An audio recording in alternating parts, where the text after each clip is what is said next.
Hey everybody, the Banga's back. Welcome to part 5 of Let's Play Mega Man 04. Okay, before I head on to my next mission, I'm gonna go over to the lab. See if I can get some new chips. Let's see, I have enough parts to get quick, because I got like 3 Kerberos off footage. So I will use those parts right now. And I got a new chip. Okay, so let's go to the parts that I have. And let's see, I think I'm gonna make another chip using a Bombardier, a Ceratanium, an Ele Deserter, and an Hakrista. Now, not counting the Ceratanium, these 3 enemies that I get from the Mecha Mesan. So in other words, if you use all 3 enemies from the Mecha Mesan combined with Ceratanium, you'll get a new part, or a new chip, called Extend. I consider that pretty good. Alright, let's go get it equipped right now. What Extend does, it allows you to be invincible after damage longer. So it gives you more invincibility time. And Quick increases my running speed. In other words, the elf ability, this here, is irrelevant. You don't need that anymore. So with that said, I'm pretty good. Not to mention Zero turns blue. It's a pretty nice touch. Usually when you get some body chips equipped, you actually change to a different color. But more on that later. Okay, what is the next area I should go to? I think I'll head over to Particle Beam, which is owned by Heat Genblem. So I gotta cut the power. And this is the right weather condition, so we're good to go. A large particle beam has been placed at point A4 by Whale's army. It fires intermittent laser beams, destroying everything in the area. It appears to be solar powered. Soon, it'll be within firing range of Area 0. Cut the power supply to the particle beam before Area 0 comes into its range. Yeah, a solar powered particle beam and we're in direct sunlight. Yeah, that's gonna make things a lot harder. Alright, ready for transfer. I would imagine it'd be very expensive because solar-powered equipment costs like thousands of dollars. Not to mention, even a coal-powered beam cannon would probably cost millions anyway, but that's none of my business. Zero! We can't stop that particle beam from the outside! Infiltrate it and stop it from the inside! I'm scanning for a way inside. That's okay. I'll just go in through the barrel. That's way too dangerous! It looks like it's charging up. There's no time. Commencing mission. Going inside the cannon itself through the barrel? Wow, that's badass. I think I'm gonna go with the Buster for the time being instead of the Zero Knuckle. And I might as well explain this new EX skill that I got from Kokopetri. Time Stopper is non-elemental and can damage and freeze some enemies. So in other words, if I charge this up, you get a little time stopper which freezes enemies in its place. If it doesn't outright kill them, of course.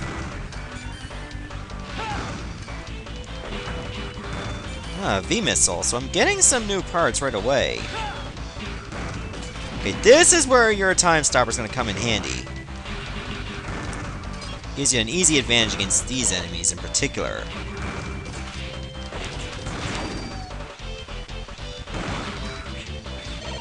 Just make sure you use it wisely, of course. Okay, ignore that enemy.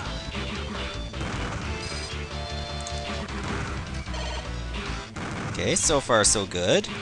Good to know I'm moving faster. Thanks to this chip. Yeah! Nice. Beamwalkers, I don't need any more of those. Okay, this looks like a mid-boss. Oh yeah. Ah! Got gripped! You just gotta wiggle free with the D-pad, that's how you get out. Whoa! That thing's coming for me, it's trying to suck me in! Now you have to be very careful with this mid-boss, because it's actually pretty tough. It'll try to grab you and make sure you use a 3-hit combo to get rid of it. Or to try to stop being grabbed. So needless to say, getting too close all the time is never a good idea.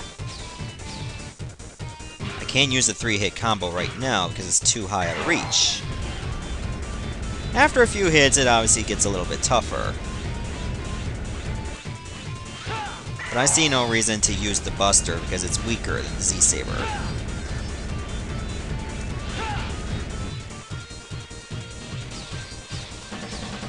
Whoa! Lasers are nothing to worry about because I know the patterns. Okay, now I just have to wait for the right time. Ah, I couldn't get him soon enough. There we go! It just flat out disappeared! I'm guessing that's the cannon over there. Okay, so whenever the screen flashes red, that's when you gotta get back down. You know, just stay out of range of the blast. It also kills enemies in its way, too. Which is very handy if you don't feel like killing them yourself. You'll still get the power-ups, which is a good thing. So it's not like you'll do without. See? Like, nobody can withstand that, I'm sorry. Luckily, you can still hang on to these walls for, like, a little nook. You just gotta make sure you time your jump perfectly.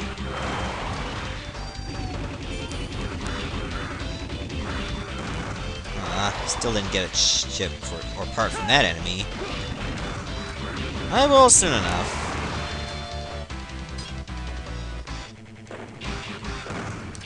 Hey. Aw, I went back down.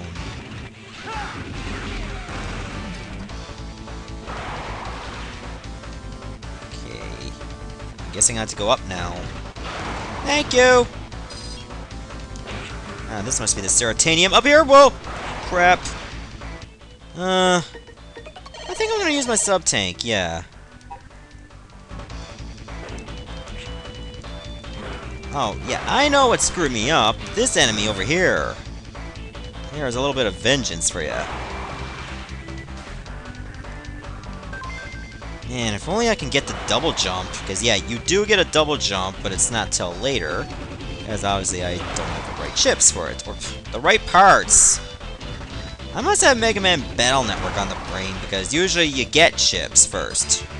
Take it from there. Here you're getting parts to make chips. Obviously that's the barrel, like the core of it. Okay, so I'm missing out on some valuable parts, especially from that enemy. If I can get that, I would make some really nice chips. But I'd rather not wait around on footage just to get them. Yep, something tells me I better be careful. That looks unsafe. Speaking of unsafe, time to take on the boss. Genblem. He kind of reminds me of Rainy Turtloid from X6, only a little bit smaller. Ragnarok will wake the humans from their stupidity. It is the grand plan of our group under Commander Kraft. I am one of the Anhariar warriors, Genblem. I will defeat all who stand in our way. No, you won't. You won't defeat me. Though I will not underestimate you. And that was a Shoryuken. Capcom should sue. Oh, wait. Never mind. I should sue because that attack sucks. You gotta deal with flames around his shell, not to mention that laser.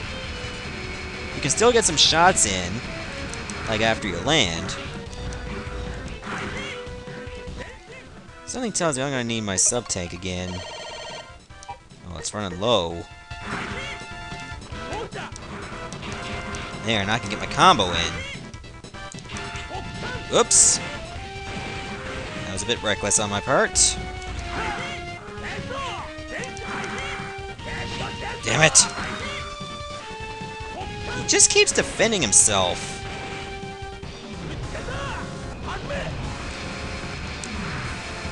Uh-oh. Sometimes you get a little slower, too. That's another disadvantage from this guy. Especially when he does that scorching blast.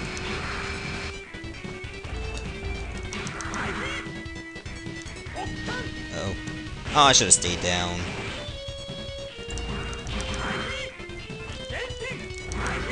Oh, he's almost dead. Oh, I could have gotten close range there.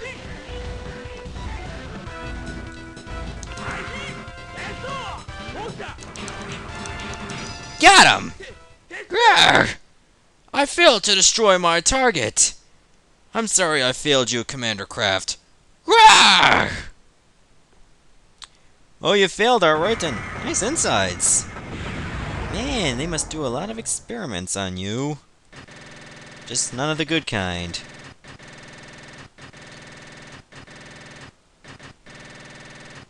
Well, I only used 2 L's, so I don't get a point deduction. I'm still a Ruthless Edge. Got Heat Gemblem's EX skill Flame Fang. I like Flame Fang because it reminds me of Ryunjin from X4. If you played X4 as Zero, then you know what I'm talking about. It looks like the boss of that area was the power reactor for the particle beam. Without that around, the beam's power is slowly fading away and no longer poses a threat to Area Zero. Good work, Zero. Alright, let's test out this new EX skill, shall we? Flame Fang, up, and Saber Attack. Yep, pretty cool. It's actually a fire attack. Finally, I can just attack monsters or robots that are ice form and do more damage. But anyways, I'm going to stop the video here. Next part, I'll just pick up some more parts and then assemble new chips. And then we'll go for the next Maverick, or in Harrier Warrior. I think I'll go with Fenrir Luna Edge. See ya, everyone.